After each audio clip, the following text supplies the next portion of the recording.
Domenico De Luca no era el tipo de hombre que cometía errores. A los 34 años había construido un imperio basado en la precisión, la disciplina y la certeza de que cada parte de su vida tenía un propósito.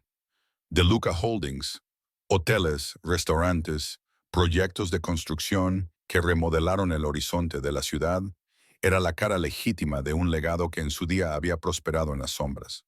Su abuelo había comenzado con negocios de protección en Brooklyn. Su padre, Gregory, se había expandido al import-export y al sector inmobiliario, lavando cuidadosamente décadas de dinero manchado de sangre para convertirlo en algo que pudiera pasar por respetable. Nico lo había heredado todo después del derrame cerebral de su padre, 2 años atrás, pero había tomado una decisión: mantener los negocios limpios y alejarse del resto. Se acabaron los favores en las trastiendas. Se acabaron los sobres con dinero en efectivo que se pasaban en restaurantes oscuros. Solo inmobiliaria, hostelería, construcción, legal, legítimo, frío. Los vínculos emocionales nunca formaron parte de la ecuación. Eran impredecibles, y lo impredecible era peligroso. Lo había aprendido por las malas. Así que cuando se despertó en la suite del ático del Ritz-Carlton y vio una leve mancha de sangre en las impolutas sábanas blancas, una fría constatación se apoderó de su pecho. No era miedo, no era culpa, solo una aguda conciencia de que algo había roto el protocolo, y él no sabía cómo ni por qué. A su lado, una joven yacía acurrucada, de espaldas a él, con la respiración superficial. No era el tipo de mujer que solía compartir su cama. No había rastro de perfume de diseño en el aire, ni de pintalabios en las copas. Su presencia era silenciosa, casi fantasmal, como si intentara desaparecer entre las sábanas. Su vestido, arrugado y rasgado en el dobladillo, yacía abandonado en el suelo, cerca de su chaqueta. Cerca había una bandeja de plata con champán, sin tocar, y fresas que aún brillaban por la condensación. Toda la escena parecía extraña, y la sangre de las sábanas era real. Ella se movió ligeramente, haciendo un gesto de dolor al moverse, con los dedos agarrados al borde de la manta. Cuando se volvió hacia él, tenía los ojos muy abiertos, con una expresión entre el miedo y la vergüenza. Las pestañas oscuras estaban húmedas por las lágrimas que hacía tiempo se habían secado, y tenía los labios entreabiertos, pero no emitía ningún sonido. Hasta que él le preguntó, con voz baja y firme, «¿Tu nombre?». Ella dudó y luego susurró, «Eva». Su voz era casi frágil, como si incluso decir su nombre fuera demasiado pesado de soportar. Y en ese momento, Nico se dio cuenta de lo pequeña que parecía. No solo físicamente, sino por la forma en que se comportaba, como si la vida le hubiera enseñado a permanecer invisible, a no ocupar espacio. «¿Cómo has llegado aquí?», le preguntó, todavía tratando de entender lo que estaba pasando. Ella le dijo que trabajaba en el hotel, solo en el servicio de habitaciones. Alguien le dijo que llevara comida a la habitación 660, pero los números de las puertas habían sido cambiados. No sabía que era su suite. No sabía que había entrado en algo destinado a otra persona. Él estudió su rostro, sus manos temblorosas, sus ojos que nunca llegaban a encontrarse con los suyos, y algo dentro de él cambió. Esto no era un juego, no era una trampa, y ella no mentía. Nadie fingiría lo que él veía en esas sábanas. Nadie lloraría hasta quedarse dormido en la cama de un hombre como él si lo hubiera planeado. Ella empezó a recoger su ropa, evitando su mirada, diciendo que se marcharía, pidiéndole solo que no la denunciara, que no arruinara lo poco que le quedaba. Cada paso era una silenciosa súplica para desaparecer. Podría haberla dejado ir. Podría haberse dado la vuelta y haber archivado esta noche entre los errores que prefería olvidar. Pero algo lo detuvo. No fue la lástima. No fue el deseo. Fue algo más profundo. Algo desconocido. Y antes de que ella tocara el pomo de la puerta, él dijo una sola palabra: «Quédate». Ella se detuvo, con los dedos congelados en el aire. Cuando se volvió para mirarlo, con una expresión indescifrable, se dio cuenta de que estaba a punto de decir algo que ninguna versión de sí mismo había ensayado. No vas a ir a ninguna parte. No era una amenaza, ni siquiera una orden. Era una decisión tomada desde un lugar del alma de un hombre que no sabía que existía hasta que alguien abrió la puerta sin preguntar. Y a partir de ese momento, ninguno de los dos volvería a ser el mismo. Eva May Carter había aprendido desde pequeña que el silencio era una forma de supervivencia. En el parque de caravanas a las afueras de San Antonio donde creció, el ruido solo traía problemas. Los hombres que gritaban demasiado y las mujeres que lloraban demasiado nunca duraban mucho. Su madre solía susurrarle antes de dormir: «Mija, mantén la cabeza gacha y la boca cerrada, y tal vez el mundo no te devore». Eva siguió ese consejo y lo llevó como una armadura a través de todos los hogares de acogida, todos los trabajos a tiempo parcial y todas las promesas rotas que la acompañaron hasta la edad adulta. Ahora, a los 23 años, vivía en un pequeño apartamento de una habitación en Brooklyn, que compartía con su hermano adolescente Mateo, que tenía diabetes y una sonrisa que aún podía iluminar su mundo. Tenía 3 trabajos solo para poder pagar la electricidad y comprar insulina. Uno de ellos era limpiar habitaciones en el Ritz-Carlton de Manhattan, bajo un nombre que no era del todo el suyo, porque su verdadera identidad venía acompañada de un bagaje que no podía permitirse llevar. A los tribunales no les importó que se hubiera defendido cuando un hombre que le doblaba en tamaño la acorraló detrás del restaurante en el que trabajaba. Solo vieron a una chica morena sin padre y con antecedentes que la hacían parecer problemática. Domenico De Luca nunca había estado en Brooklyn. Nunca se había parado en una tienda de todo a $1 preguntándose si podría estirar $10 para la cena, el pasaje del autobús y un frasco de Tylenol. Nació en el Bronx, pero se crió tras las rejas en Westchester después de que los negocios de su padre se volvieran legítimos. Era hijo de Gregory De Luca, un hombre cuyo nombre tenía peso en los círculos donde las leyes eran sugerencias y la lealtad era moneda de cambio. Nico había aprendido el negocio familiar desde joven, no en salas de juntas, sino en las trastiendas de restaurantes donde los hombres hablaban en italiano en voz baja y las decisiones se tomaban con apretones de manos, que significaban más que los contratos. Se había legitimado a sí mismo con pura voluntad, convirtiendo el dinero sucio en inversiones limpias, comprando hoteles y empresas de construcción, construyendo algo que no requería sangre para mantenerse. Vivía en un ático con vistas al East River, no de cristal y acero, sino un almacén reconvertido con ladrillos a la vista, vigas de madera oscura y muebles de cuero que olían a dinero antiguo y secretos aún más antiguos. Conducía un Alfa Romeo Vintage negro mate, asistía a eventos benéficos donde el vino costaba más que el alquiler anual de Eva y nunca dejaba que nadie se le acercara demasiado.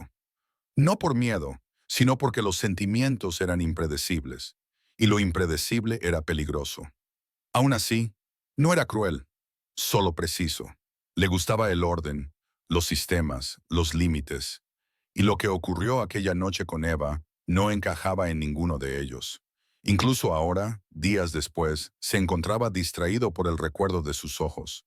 No por su forma o color, sino por la forma en que lo miraban, no con asombro o cálculo, sino con confusión, como si no entendiera por qué alguien como él le hablaba con amabilidad, por qué no gritaba, ni llamaba a seguridad, ni presentaba cargos.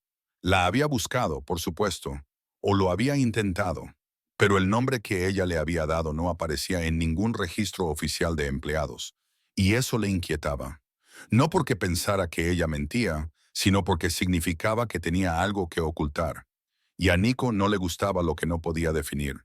Mientras tanto, Eva intentaba volver a la normalidad, fingiendo que la noche más surrealista de su existencia no había ocurrido, que su cuerpo no recordaba sus manos, ni la forma en que su voz cambiaba cuando pronunciaba su nombre.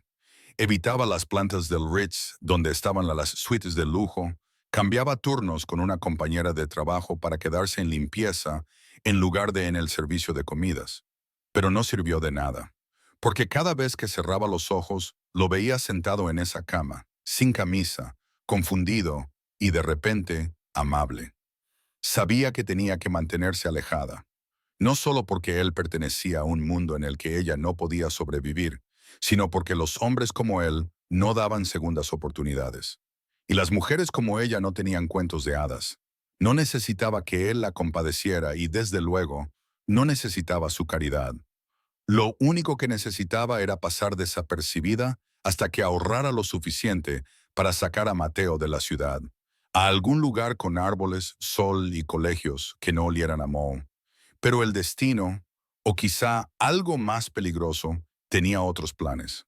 Porque una semana después de aquella noche, Nico apareció en el pasillo de servicio del hotel, no con su habitual camisa oscura y pantalones a medida, sino con vaqueros y una sudadera gris con capucha. Su presencia era tan absurdamente fuera de lugar que el personal de limpieza dejó lo que estaba haciendo para quedarse mirando. Eva dejó caer la fregona cuando lo vio, con el corazón encogido en algún lugar cerca de la garganta. Ella no habló, pero él sí. Hablamos, ahora. Ella pensó en huir, lo pensó de verdad, pero en lugar de eso lo siguió por la puerta trasera hasta el callejón, donde su historia, para bien o para mal, no había hecho más que empezar. Eva se quedó en ese callejón con los brazos cruzados con fuerza sobre el pecho, no por el frío, sino por el hombre que tenía delante. Nico parecía alguien que nunca había sabido lo que era sentirse impotente. Sin embargo, en ese momento, ella pudo ver algo inquietante en sus ojos, algo que él intentaba ocultar con calma y control. No empezó con una disculpa. No le ofreció dinero ni explicaciones. Solo le preguntó si estaba bien. El tipo de pregunta que parecía sencilla, pero que le pesaba en el pecho. Quería reír, llorar o gritar, quizá todo a la vez. Pero no dijo nada. En cambio, le preguntó por qué estaba allí. Él le dijo que había estado pensando en ella todos los días desde aquella noche, que había algo en ella que no tenía sentido y que odiaba cuando las cosas no tenían sentido. Ella podría haberse sentido insultada, pero no fue así, porque la forma en que él lo dijo no fue cruel. Era confusa, como si ella fuera un problema que él no podía resolver, y eso le intrigaba y le asustaba a la vez. Ella le dijo que no debería estar allí, que alguien los vería, que un hombre como él no pertenecía a los callejones y una mujer como ella no pertenecía a su mundo. Él no discutió, solo dijo, quizás el mundo necesita adaptarse. Durante las siguientes semanas se vieron en secreto, no muy a menudo y nunca en lugares con luces o nombres.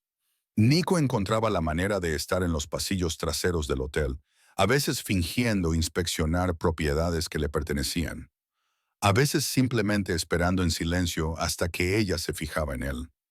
Al principio, ella se resistió, pero al final dejó de fingir que no lo estaba esperando también. Hablaban más de lo que se tocaban. Sus conversaciones eran extrañas y agudas. Las historias de ella estaban llenas de coraje y supervivencia. Las de él, de obligaciones y batallas que no tenía por qué ganar a una edad tan temprana. Ella le habló de su madre, de Mateo, de la vez que casi la expulsan del colegio por defender a una chica que no hablaba inglés. Él le habló de las expectativas de su padre, de la presión de llevar un apellido que significaba algo en lugares donde se infringían las leyes, y de cómo la mayoría de las noches se sentaba en su ático preguntándose qué parte de su vida era realmente suya. Una noche se encontraron en la azotea del hotel. Ella trajo pasteles que habían sobrado de la cocina. Él trajo una manta y 2 tazas de café expreso negro. Hacía frío y era estúpido y hermoso. Ella miró el horizonte de Nueva York y dijo que la hacía sentir pequeña. Él dijo que le hacía sentir solo. Y entonces, sin pensarlo demasiado, ella se inclinó hacia él. Y él la dejó. Por una vez, sin rechazar el momento. Él la besó. No con ansia, sino con vacilación, como si temiera romper algo frágil. Y ella le devolvió el beso con ese mismo miedo, como si el amor fuera algo que había que sostener con delicadeza, o podría escapársele entre los dedos. Ninguno de los dos lo llamaba amor todavía, pero ya se estaba gestando, silenciosamente, peligrosamente, bajo la superficie. A la mañana siguiente, él la llamó, no solo para darle las buenas noches o los buenos días, sino para pedirle algo imposible. Quería que ella fingiera ser su novia durante un fin de semana. Su familia celebraba su reunión anual de invierno en la finca de Luca, al norte del estado. Era un evento cerrado, donantes, antiguos socios, gente que recordaba cuando el apellido de la familia significaba algo diferente. Su abuela había amenazado con organizar otra presentación si no llevaba a alguien. Él no quería una mujer con diamantes y mentiras. Quería a alguien real.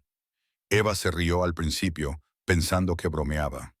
Luego entró en pánico, pensando que hablaba en serio. Ella dijo que no. Él dijo que le pagaría.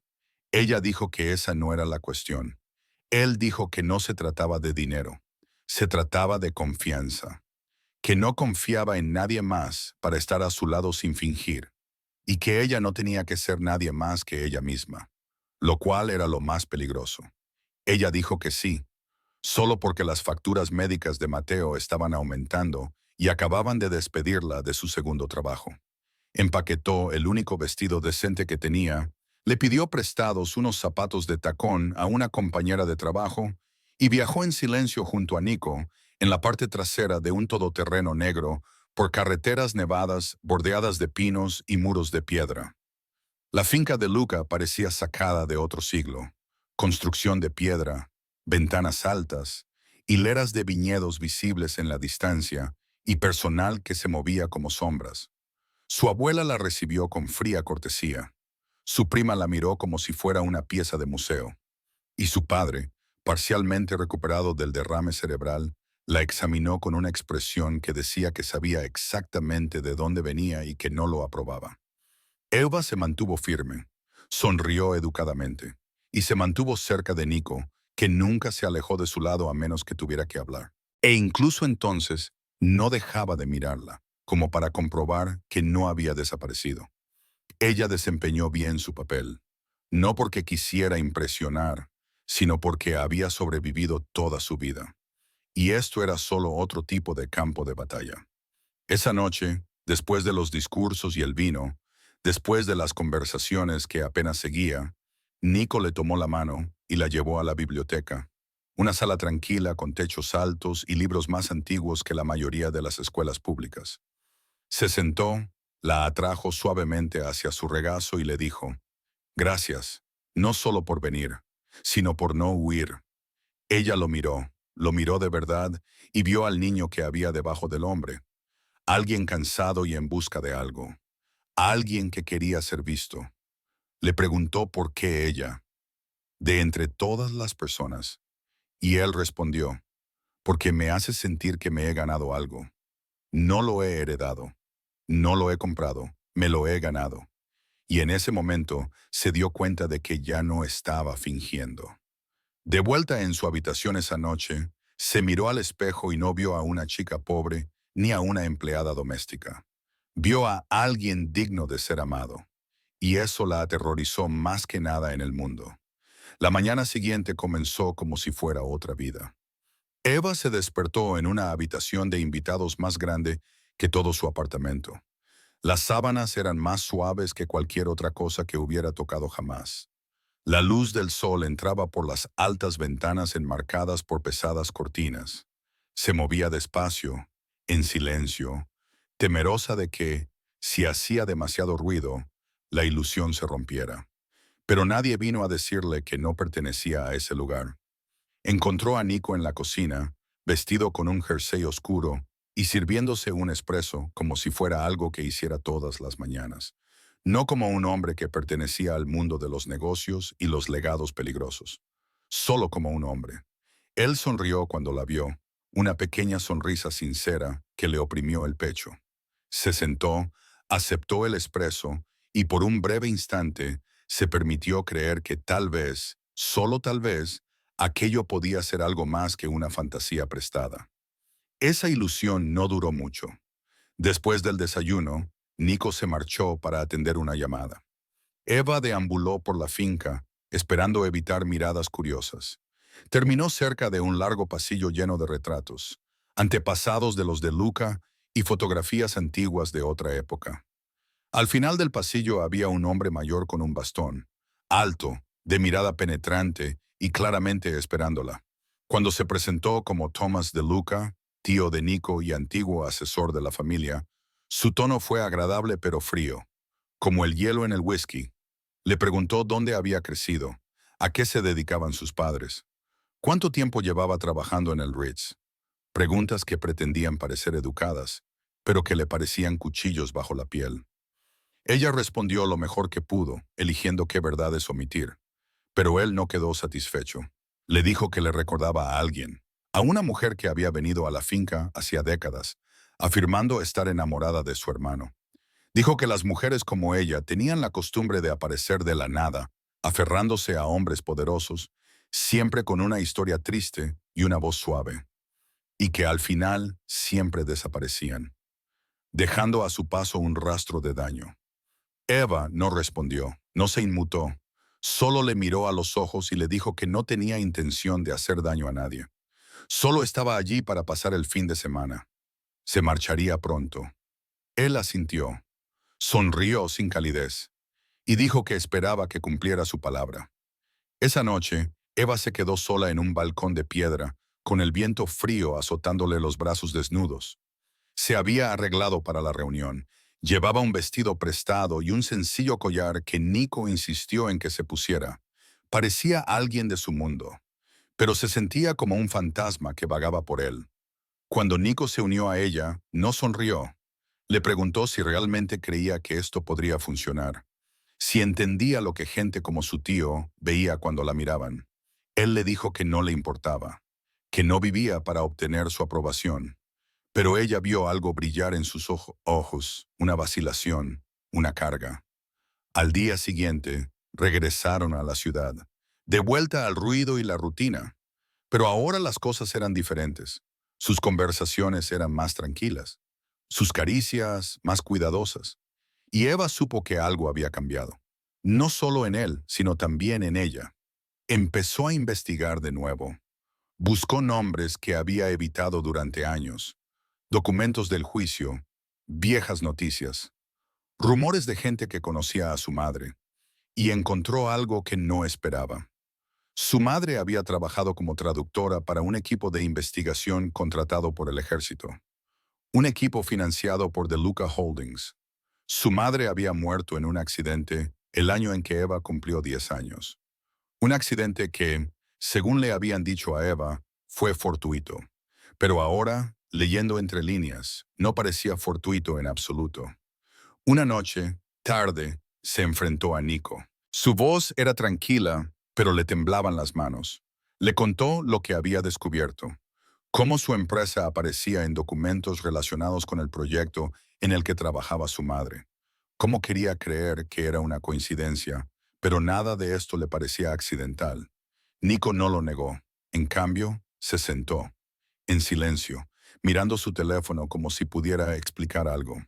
Finalmente, le dijo que años atrás, antes de que él se hiciera cargo, DeLuca Holdings había estado involucrada en docenas de programas, muchos de ellos secretos, muchos de ellos cosas de las que había pasado 2 años tratando de distanciarse.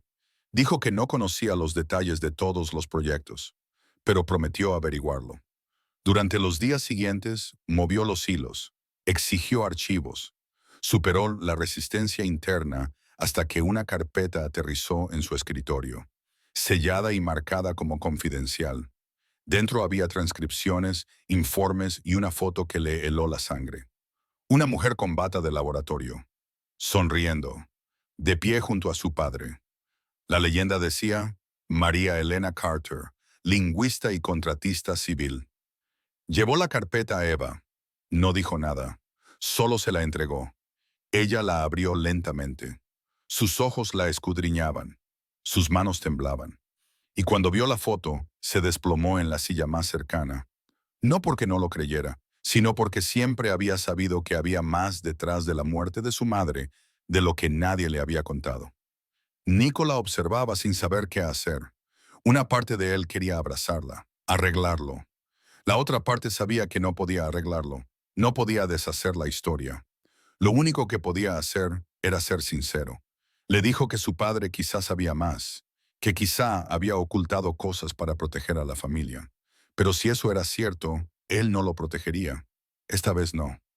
Eva le preguntó qué haría él, y él respondió que aún no lo sabía, pero que le debía la verdad, toda la verdad.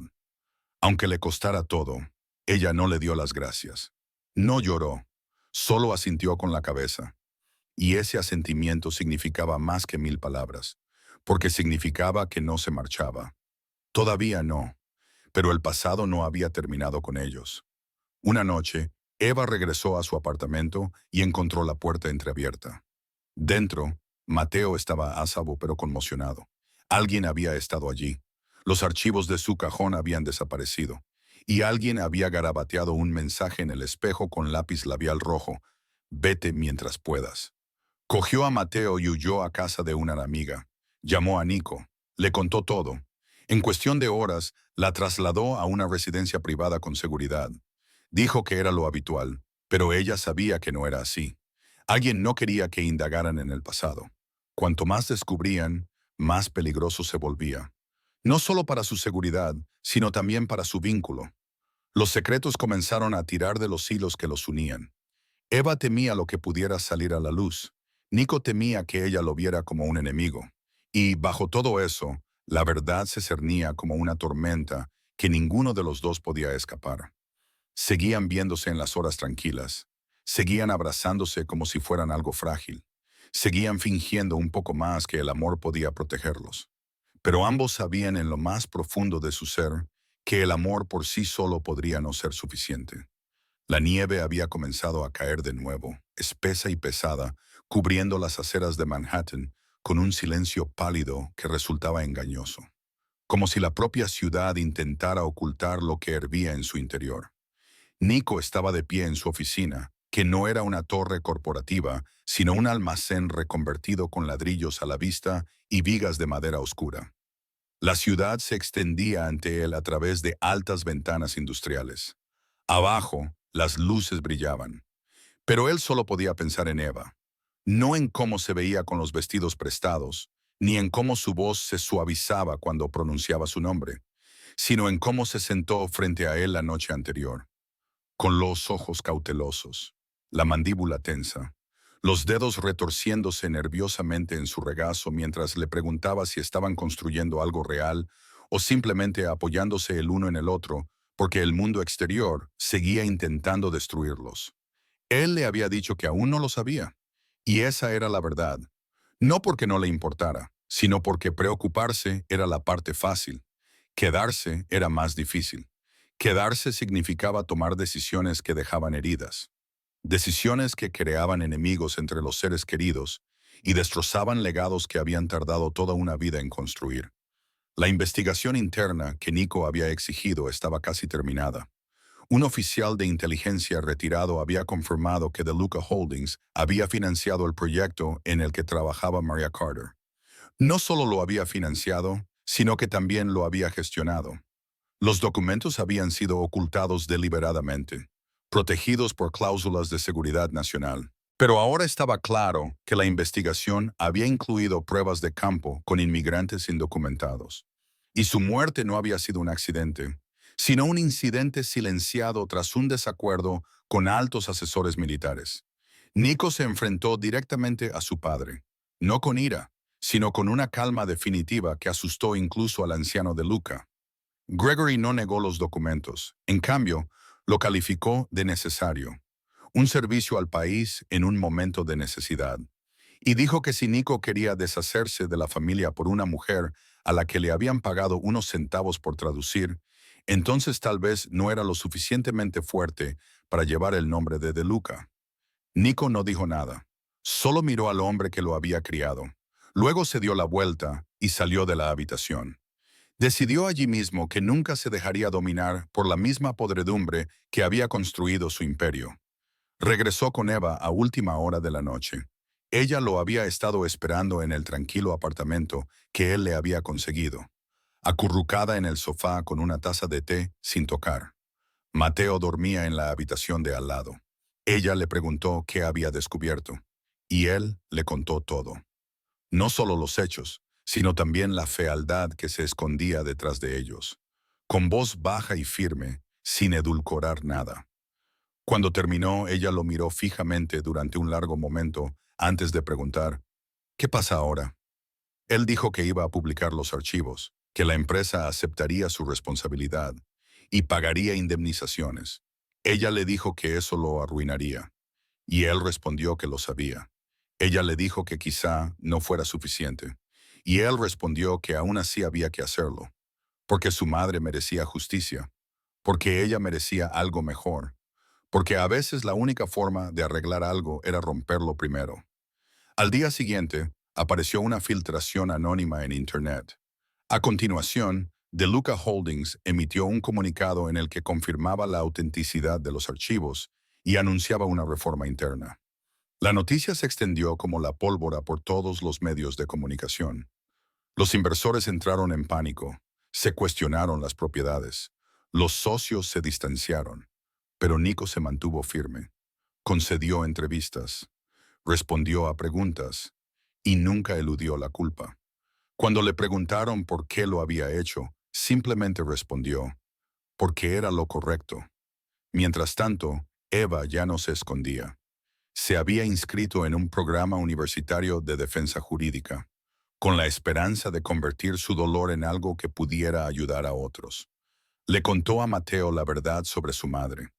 Lo abrazó cuando lloró y le prometió que nunca volverían a huir. De nadie. Pero la oscuridad no desaparece solo por sacarla a la luz. Y, a la sombra de las acciones de Nico, los enemigos comenzaron a moverse. Antiguos socios que habían perdido dinero, informadores que temían ser descubiertos, y un hombre en particular que había estado esperando el momento adecuado para atacar. Vincent Klein, un antiguo contratista vinculado al mismo proyecto que Maria Carter, había intentado detener, vio la acción de Nico como una amenaza para todo lo que habían enterrado. Envió un mensaje, no con palabras, sino con violencia. Nico tenía previsto hablar en una conferencia sobre desarrollo en Chicago. Su equipo de seguridad descubrió una amenaza creíble pocas horas antes del evento. Eva le rogó que no fuera. Le dijo que la justicia no tenía por qué significar martirio, pero él dijo que no iba a esconderse. Ella se quedó en la puerta de embarque y lo vio subir al avión, con el pecho oprimido, los dedos fríos. Una parte de ella quería correr tras él, gritar, confesar que no podía perderlo ahora. No cuando por fin se había permitido creer en algo, pero se quedó en silencio, temiendo que si decía demasiado todo se haría realidad. El dispositivo era pequeño, diseñado para parecer un accidente, colocado en la zona de servicio del hotel donde se celebraba la conferencia. Pero el plan fracasó. Un informante dentro del equipo de seguridad, alguien que había visto los documentos y decidió que ya era suficiente, lo denunció antes de que pudiera activarse. El dispositivo fue desactivado. El responsable fue arrestado antes de que comenzara la conferencia. Nico pronunció su discurso en el escenario, imperturbable, firme, anunciando una nueva iniciativa para la transparencia en la contratación privada. Cuando se conoció la noticia, Eva estaba sentada en su apartamento, agarrando la mano de Mateo y sollozando en silencio. No solo por miedo, sino por alivio, porque, por primera vez en años, algo bueno había sobrevivido. Esa noche, Nico llegó a casa, magullado por un pequeño altercado con los de seguridad, pero vivo. Y cuando cruzó la puerta, Eva corrió hacia él sin dudarlo, sin más preguntas, sin más miedos. Solo la calidez de dos personas que casi se habían perdido demasiadas veces. En las semanas siguientes, el mundo cambió lentamente. El frenesí mediático se desvaneció, pero los efectos perduraron. DeLuca Holdings perdió varios contratos, pero ganó la confianza del público. Y Nico, que ya no era la figura intocable de un legado temido, se convirtió en un hombre respetado por su integridad más que por su nombre. Eva se matriculó en unas clases. Trabajaba a tiempo parcial en un centro de asistencia jurídica comunitaria. Y por primera vez empezó a escribir sobre su historia. No como víctima, sino como superviviente. Sus noches eran ahora más tranquilas, llenas de conversaciones tranquilas y libros compartidos, risas que surgían con más facilidad, y la tranquilidad de saber que ninguno de los dos fingía ya. Pero bajo toda esa paz, algo nuevo había empezado a crecer. un secreto que Eva había guardado durante semanas, sin saber cuándo decirlo, cómo decirlo, hasta que una mañana, mientras tomaban un espresso y disfrutaban de la luz del sol, ella lo miró y le dijo en voz baja, «Creo que estoy embarazada». Al principio él no dijo nada, solo la miró. Su expresión era indescifrable. Luego, lentamente, se inclinó sobre la mesa, le tomó la mano y dijo, «Lo haremos juntos, cueste lo que cueste, juntos». Y en esa promesa silenciosa, algo más grande que el dolor, más grande que el legado, comenzó a formarse. Los días que siguieron a la silenciosa confesión de Eva transcurrieron con una quietud surrealista, de esas que preceden a una tormenta. Ella esperaba una reacción de sorpresa, quizás incluso de vacilación. Pero Nico respondió con algo mucho más peligroso. Calma. El tipo de calma que enmascaraba el caos bajo la superficie. Le tomó la mano, le besó la frente y le dijo que lo resolverían todo. Pero sus ojos delataban un destello de incertidumbre. No era miedo a la paternidad, sino miedo a fracasar en ella.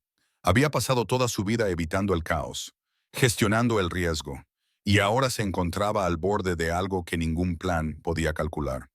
Eva podía sentir su preocupación, incluso cuando él intentaba ocultarla. Y eso la inquietaba más de lo que quería admitir. Mientras tanto, ella sentía los cambios en su cuerpo mucho antes de que las pruebas lo confirmaran. Las náuseas llegaban en oleadas, su fatiga se intensificaba, y a veces se encontraba llorando sin motivo alguno. Odiaba lo vulnerable que le hacía sentir, lo mucho que su independencia tenía que ceder ahora ante la biología. Pero tampoco podía evitar sentir una pequeña chispa de calidez cada vez que imaginaba una vida creciendo dentro de ella. Mateo fue la primera persona a la que se lo contaron. Juntos. Un sábado por la tarde, después de que él terminara sus deberes, Nico se arrodilló a su lado, hablando con cuidado, diciéndole que iba a ser tío. Durante un momento, solo hubo silencio. Luego, Mateo sonrió. No porque entendiera completamente lo que significaba, sino porque la idea de la familia siempre había sido un sueño frágil y fugaz en su vida. Y ahora se sentía real, pero la paz fue temporal. Una semana después, Nico recibió un aviso anónimo sobre una transferencia de activos ocultos relacionada con la propiedad de De Luca, una que estaba directamente vinculada a una empresa ficticia, propiedad de Vincent Clean. Quedó claro que Vincent tenía vínculos más profundos con la familia de Luca de lo que nadie imaginaba. No solo negocios, sino sangre. Era el hijo ilegítimo del abuelo de Nico, un secreto enterrado durante décadas. Vincent había sido excluido de la herencia, criado en silencio, y había pasado su vida tratando de desmantelar el imperio que creía que le había robado lo que era suyo. La revelación afectó mucho a Nico, no solo por la traición, sino porque significaba que la corrupción de su familia era más profunda de lo que había imaginado. Y, de repente, la guerra que estaba librando ya no era solo por la justicia para la madre de Eva. Se trataba de limpiar un linaje que se había podrido por dentro. No le contó todo a Eva de golpe. No porque quisiera mentir, sino porque no sabía cómo hacerle entender que el hombre que había intentado matarlo era, por sangre, su tío. Ella percibía el peso que llevaba sobre sus hombros, las noches en vela, las ausencias repentinas. Y cuando finalmente le preguntó qué le ocultaba, él le contó la verdad, cada palabra. Ella no lloró, no se inmutó, solo se sentó en silencio, escuchando. Luego se levantó y se marchó. Se encerró en el dormitorio, no por enfado, sino porque su corazón no podía soportarlo todo de golpe. Esa noche no durmió. Se sentó junto a la ventana, contemplando las luces de la ciudad parpadear como estrellas cansadas, pensando en el niño que llevaba dentro, la vida que estaban a punto de traer a un mundo construido sobre mentiras y sombras. Había luchado tanto para escapar de su pasado, y ahora estaba a un legado aún más retorcido. Por la mañana, Nico la encontró todavía allí, con los ojos enrojecidos, la piel pálida, y se sentó a su lado, sin hablar, solo esperando. Tras un largo silencio, ella le dijo que no podía criar a su hijo rodeada de fantasmas. Necesitaba aire limpio, tierra de verdad. no torres y susurros. Él asintió. Sabía lo que ella quería decir incluso antes de que lo dijera. Ella quería marcharse de la ciudad. En cuestión de días, él lo organizó todo. Una tranquila propiedad en el norte del estado, lejos de los titulares y de la historia, con árboles más viejos que sus antepasados y un porche que captaba el sol de la mañana. Eva no le preguntó cómo lo había encontrado tan rápido, ni cuánto había costado. Simplemente hizo las maletas y se marchó sin mirar atrás. Durante un tiempo, encontraron algo parecido a la paz. Ella pasaba las mañanas caminando descalza por la hierba, las tardes leyendo a Mateo en el porche, y las noches cocinando comidas que no venían en cajas de comida para llevar.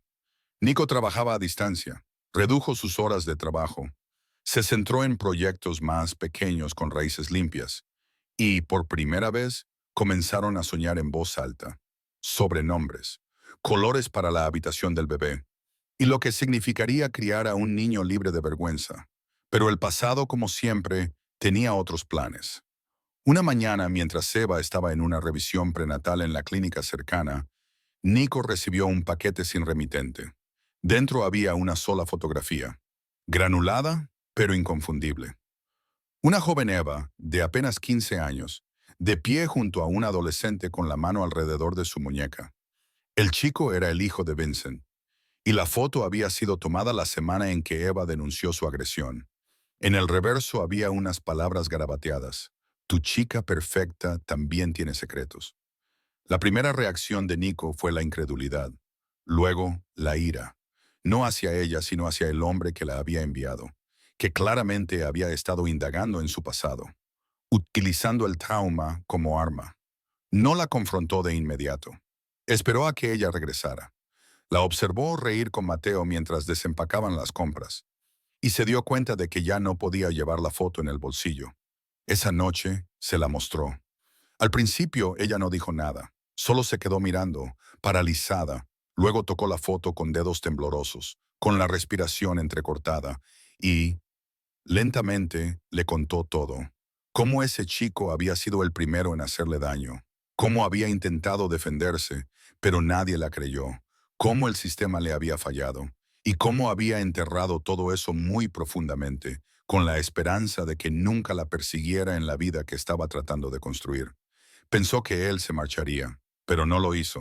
En cambio, le tomó las manos y le dijo las palabras que nunca le había dicho a nadie. Te amo, no por haber sobrevivido, por haber luchado, y no voy a ir a ninguna parte.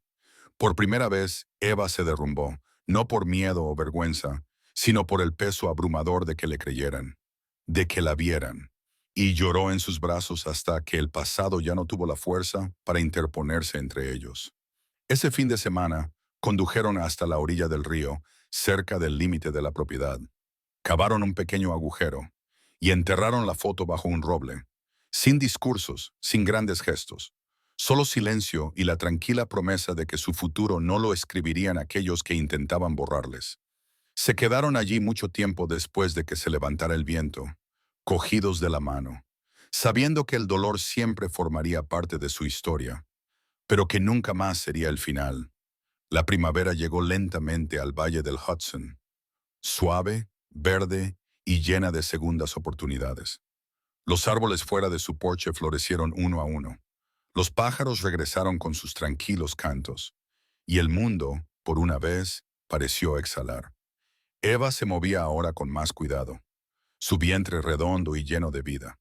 Cada mañana se quedaba de pie junto a la ventana de la cocina, con las manos descansando justo debajo de las costillas, observando cómo el viento jugaba con las flores silvestres. Algunos días aún sentía el peso del pasado en su pecho, pero ya no era tan agudo, solo lejano, como una tormenta que ya había pasado. Había dejado de preguntarse si se merecía este tipo de felicidad, porque se dio cuenta de que la respuesta no importaba. Lo que importaba era que ella la había elegido. Nico pasaba las mañanas arreglando pequeñas cosas en la casa, cosas que no necesitaban arreglo, pero que le daban un propósito a sus manos.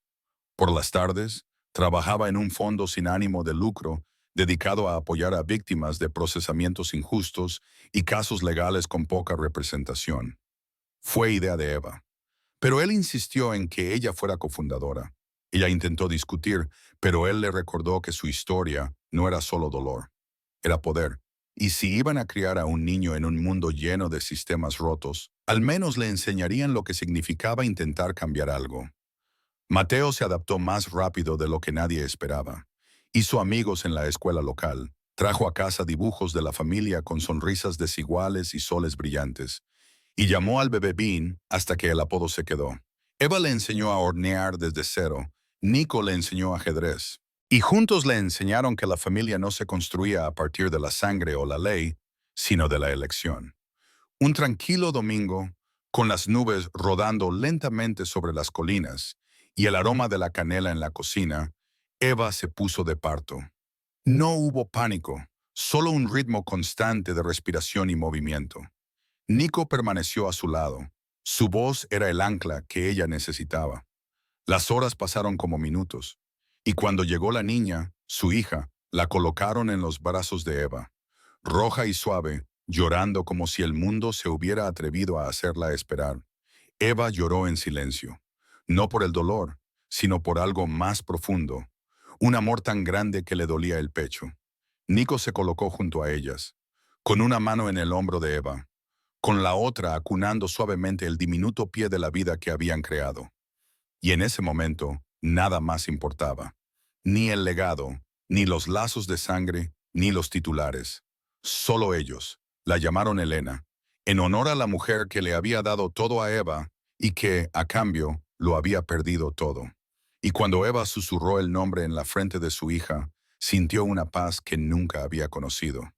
Nico se inclinó y dijo, «Bienvenida a casa, pequeña luz». Y Eva supo en lo más profundo de su ser que el mundo nunca volvería a ser el mismo. Pasaron los meses, luego los años, la casa se llenó de recuerdos. Cumpleaños con pasteles torcidos, mañanas de risas, café expreso y música suave. Largos paseos bajo las hojas cambiantes. Y de vez en cuando salían las estrellas y los niños dormían, Nico y Eva se sentaban en el porche trasero, hombros tocándose, manos entrelazadas, y hablaban de lo lejos que habían llegado. No solo de la ciudad, el escándalo o el dolor, sino de las versiones de sí mismos que una vez habían tenido miedo de creer en el amor. Una noche, mientras las luciérnagas bailaban en la distancia y el aire olía a tierra húmeda, Eva dijo en voz baja, «¿Crees que estábamos destinados a encontrarnos?» Y Nico respondió sin dudar, «No creo que el universo te dé lo que quieres. Creo que te da aquello por lo que eres lo suficientemente fuerte como para luchar. Y tú, Eva, valías la pena cada batalla». Ella sonrió, se inclinó hacia él y susurró, «Entonces, no dejemos nunca de luchar por ello». Y en la quietud que siguió, con la luna alta y el mundo en silencio, dos personas que una vez habían estado destrozadas se sentaron una al lado de la otra, por fin completas. No porque fueran perfectas, sino porque habían elegido el amor una y otra vez, incluso cuando dolía, incluso cuando les daba miedo. Y eso era más que suficiente.